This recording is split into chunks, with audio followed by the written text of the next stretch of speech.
Impilo eBhayi. IBhayi alambathwa kodwa lambathwa ngabalaziyo, betho bezikhohlisa. Costin, Walmer, Drinacus, beziguqula ulwimi nina, buyiselani ulwimi nibheke emakhaya niyofunda ngamasiko nezithethe.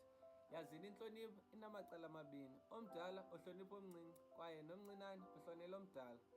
Yeyi, ndike ndabona endanitshela nabo esitsheni esinye kwesinye isitalati esibizwa ngoba yiPalamente. Eyi, ndamsondeza ndizama ukumncancisa ichiza suke wathi uxhinile. Ngokwami ndazi iPalamente indawo yokuxoxa amatyala nemigaqo-siseko, kodwa apha ndiyasola xoxa ngemizimba yenu. Mna ndazi umntana ukhula enesidingo sokudlala nabanye abantwana, kodwa benu bakhula benezidingo zemali. Ubabona ngentseni emgaqweni, nina abazali enihlaleleni, nithuleleni. Nithi ovuka kanjani emakhaya nihlalisana, kwa abantwana nibaphika bezibonela. Heyi, uThixo ujongile.